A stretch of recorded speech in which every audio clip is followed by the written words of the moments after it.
Hello everyone. In this question it is given that a triangle PQR. So सबसे पहले हम triangle PQR को draw करेंगे and then N is a point on PR. PR के ऊपर एक N point कहीं पर भी हो सकता है. ये PR है, यहाँ कहीं भी N हो सकता है. अब N किस तरह से है? QN is perpendicular on PR. QN is perpendicular on PR. इसका मतलब Q से एक लाइन सेगमेंट इस तरह से ड्रॉ करना है कि जो यहाँ पर PR के साथ 90 का एंगल बनाएगी और यहाँ पर फिर होगा N पॉइंट. तो ये क्लियर हो गया कि N पॉइंट किस तरह से है PR के ऊपर कि उसको हम Q से ज्वाइन करेंगे तो वो यहाँ पे 90 का एंगल शो करेगा. ठीक है, तो ये तो हो गया QN is perpendicular on PR और परपेंडिकुलर का साइन मीन्स 90 का angle. And then given that PN into NR, PN into NR equal to QN square, ये गिवन है. और प्रूव करना है एंगल PQR. अब PQR कहाँ पे ड्रॉ हुआ? PQR ये वाला एंगल, ये एंगल की वैल्यू आना चाहिए 90 डिग्री. ये हमको इतने इसके हेल्प से प्रूव करना है कि ये जो एंगल Q है इस ट्रायंगल PQR का वो 90 का एंगल है. अब इसमें तो ये क्लियर दिखाई दे रहा है कि यहाँ पर हम रेशियो बना के रेशियो अब कहाँ पे आते हैं? सिमिलरिटी में आते हैं. तो इसका मतलब हमको यहाँ पे कोई ट्रायंगल इस तरह से यूज़ करना है कि हम सिमिलरिटी का यूज़ कर सकें. जैसे अब यहाँ पे रेशियो हम कैसे लेंगे? यहाँ QN का स्क्वायर है, इसका मतलब QN इंटू QN है. एक QN को हम इधर ट्रांसफ़र कर देते हैं, PN डिवाइड बाय QN. यहाँ पे QN का स्क्वायर है, इसका मतलब QN इंटू QN है और एक QN यहीं पे रह गया और ये जो NR था उसको हमने यहाँ पे शिफ्ट कर दिया. यहाँ पे इंटू में है इससे यहाँ के NR डिवाइड हुआ. यहाँ पे QN इंटू QN है तो ये QN जो दूसरा वाला QN इंटू में था उसको हमने यहाँ ला के डिवाइड किया. अब ये रेशियोज़ आपस में इक्वल दिखाई दे रहे हैं.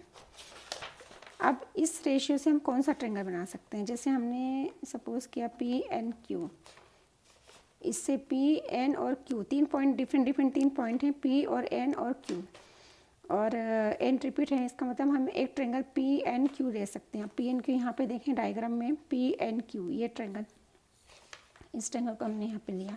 अब यहाँ से भी एक ट्रायंगल हम ले सकते हैं. Q को सिलेक्ट किया, N को और R को. अब देखो QNR कोई ट्रायंगल दिखाई दे रहा है, QNR ये ट्रायंगल दिखाई दे रहा है. अब ये देखें कि ये दोनों ट्रायंगल सिमिलर हो रहे हैं कि नहीं हो रहे हैं. चेक करते हैं. अगर हम सिमिलरिटी के लिए हम यहाँ पे हम देखते हैं रेशियोज़ बन रहे हैं क्या. जैसे हमने यहाँ PN बाय QN लिया, PN बाय QN है. यहाँ से हमने लिया ये वाला QN और यहाँ से NR, तो QN बाय NR. इसका मतलब ये दो ट्रायंगल जो हम इनको थोड़ा शिफ्टिंग कर लेते हैं. ये है P, यहाँ पर N है, यहाँ पे 90 का एंगल है और यहाँ पे Q है. ठीक है, ये वाला ट्रायंगल PNQ ट्रायंगल और ये ट्रायंगल. अब दूसरा ट्रायंगल कौन सा है? QNR.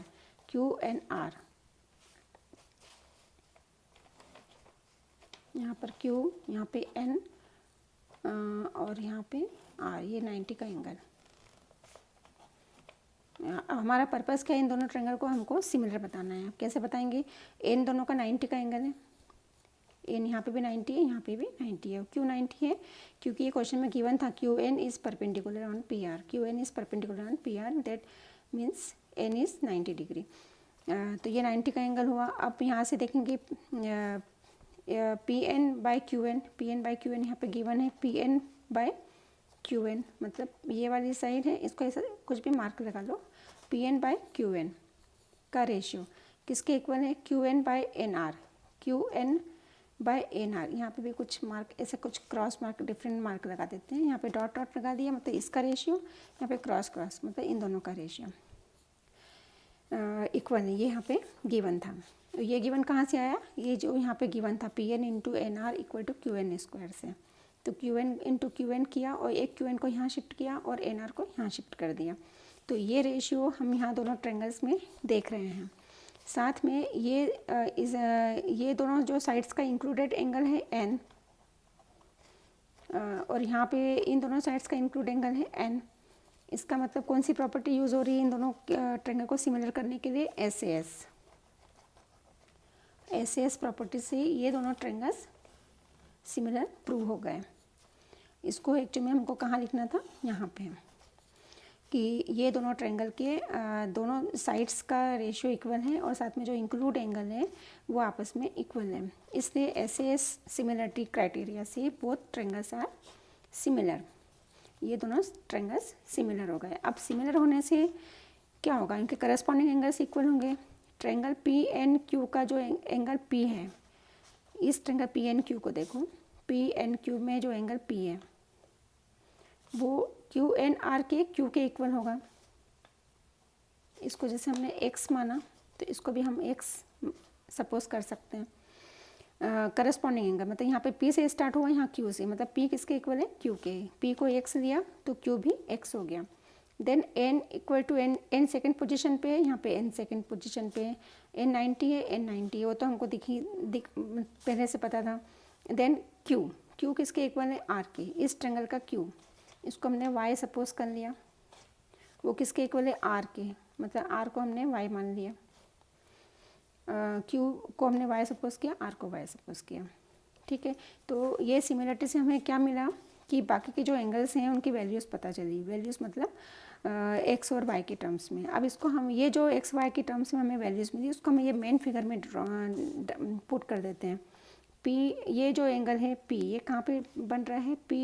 QPN पे, QPN पे, मतलब ये वाला x हमने अभी फाइंड किया, और ये वाला y, ये y कहाँ पे बन रहा है? यहाँ पर। इसके बाद ये वाला Q कहाँ पे बन रहा है? NQR यहाँ पे, और इसकी वैल्यू कितनी सपोज की है? x, ये x हुआ, और R पे हुआ y। ये मेन फिगर पे हमने वैल्यूज़ डाल दी। अब हम क्या करेंगे? हमको लाना है Q 90 डिग्री का। तो इसके लिए हम ये ट्रायंगल जो PQR है इसको हम एक बार ड्रा कर लेते हैं फिर से। PQR में P है x, R है y, और Q पे कितना है? x प्लस y है। ये क्लियर हो गया? ये जो Q है वो x प्लस y है, P x है और y R है। अब हमको बहुत छोटी क्लास में हम पढ़ चुके हैं कि किसी भी ट्रायंगल के तीनों एंगल्स का सम 180 होता है। इसका मतलब ये एंगल P, एंगल Q और एंगल R, इन तीनों का सम कितना हुआ? 180। और एंगल P की वैल्यू है x, एंगल Q की वैल्यू है x प्लस y, और एंगल R की वैल्यू है y। इन तीनों का सम हुआ 180 डिग्री। अब यहाँ x और x मिला के 2x, ये y मिला के 2y इक्वल टू 180। 2 कॉमन किया और यहाँ से उसको कैंसिल कर दिया, तो 2 सभी जगह से 2 कॉमन हो गए, x plus Y equal to 90। अब x प्लस वाई यहाँ पे देखो इस ट्रायंगल में कहाँ पर है? Q पर है। ठीक है, तो इसका मतलब x प्लस वाई का मतलब है angle Q equal to 90 degree. यही हमको प्रूव करना था क्वेश्चन में कि एंगल PQR, और इस Q का मतलब क्या है? Angle PQR is equal to 90 degree.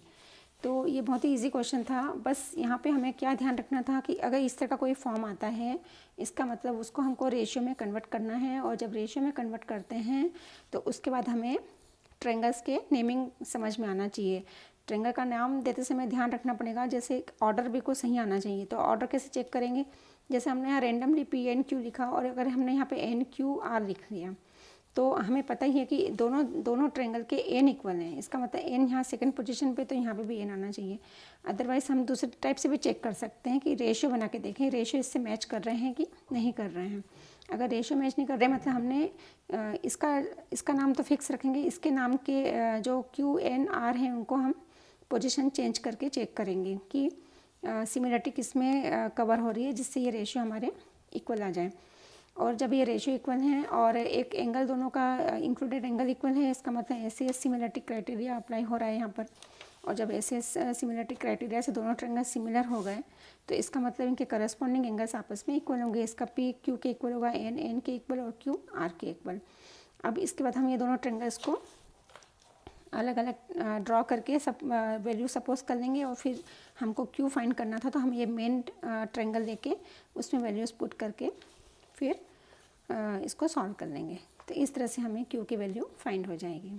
तो मेरे ख्याल से बहुत इजी क्वेश्चन था और अगर बेसिक्स आपके क्लियर हैं तो आपको तुरंत क्लिक करेगा कि हमें यहाँ पे किसका कौन सी एप्लीकेशन लगाना है, पाइथागोरस लगाना है, थेल्स थ्योरम लगाना है, कि सिमिलरिटी क्राइटेरिया लगाना है, एक्सेट्रा। तो अगर आपको मेरा समझाने का तरीका अच्छा लगता है तो आप प्लीज़ मेरे चैनल को लाइक करें, सब्सक्राइब करें, शेयर करें।